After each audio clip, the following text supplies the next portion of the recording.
Jane, hi. Hello. Well, there may be many who are experiencing mental health challenges for the first time during the lockdown. They may not identify as someone with a mental health problem, but they may be feeling anxious, stressed, scared, isolated. What can we do to help them and help each other? A lot of people won't necessarily have thought about their mental health for maybe ever before. And suddenly this environment we're in catches up on them quite quick.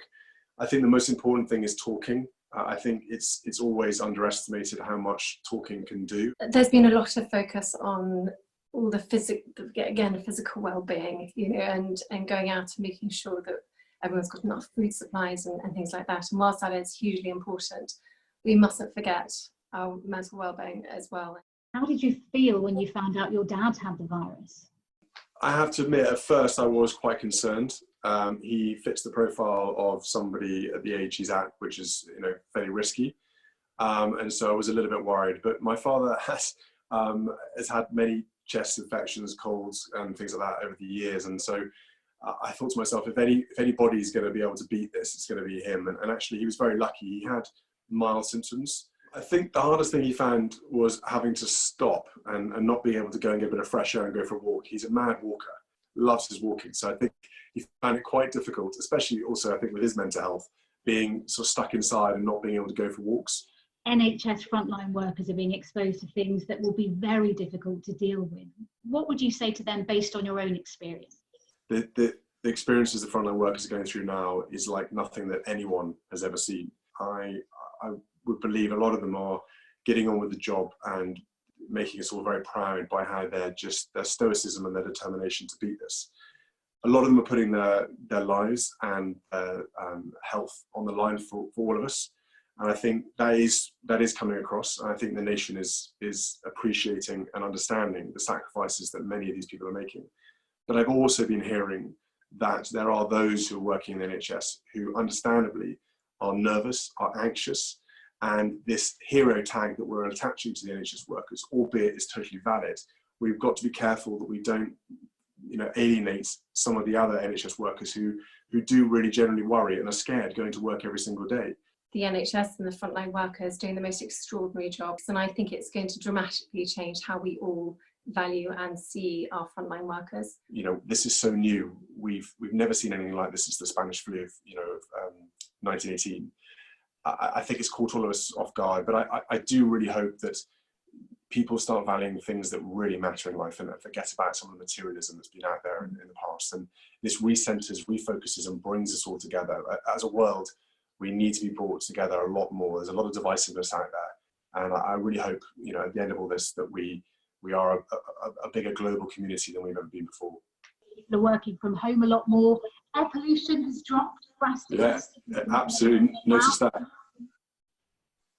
Yeah, that is a positive, isn't it? I mean, the environmental impact of what, no one traveling around the place has made a huge difference, I think, all around the world. I've always thought that was lunacy, really, as to why on earth we do that when we've got the technology nowadays to do things. Why don't we conduct more business at home? Obviously, there are plenty of businesses that rely heavily on face-to-face, and those should continue. But I do hope, post this, that there is a new way of working and people are sensible and a bit more sort of challenging in terms of how they travel and when they need to. Someone who's experienced that trauma, what advice would you give to families who are grieving and who right now have the additional challenge of not being able to be friends and family? I mean, trauma comes in all sorts of shapes and forms, and we can never know or be prepared for when it's going to happen to us. People are going to feel angry, they're going to feel confused, they're going to feel scared. That is all normal feelings, and that is unfortunately all part of the grieving process. And obviously I think very carefully about my grandparents who are, at the age they're at, and we're doing everything we can to make sure that they're, isolated away and protected from this. But it does worry me, what's going to happen to a lot of the vulnerable people and the high-risk people who are going to potentially have to isolate away for quite some time. And the impact that's going to have on them and on families up and down the country having to deal with that. How have the past 3 weeks been for you? How have you both been coping? What sort of tips and strategies do you use? It's been, ups and downs, probably like lots of families, self-isolating. George is much older than Louis is and things, but they are aware. I think I'm always surprised.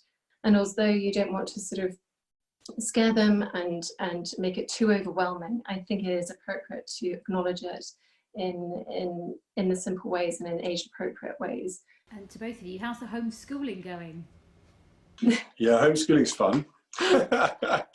Don't tell the children we've actually kept it going through the holidays. I feel very mean. But the children have got such stamina. I don't know how, honestly, if you get to the end of the day and you write down all the list of the things that you've done in that day, you pitch a tent, take the tent down again, cook, bake. You get to the end of the day, they've had a lovely time, but it is amazing how much you can cram into one day, that's for sure. We've been talking to all the family online.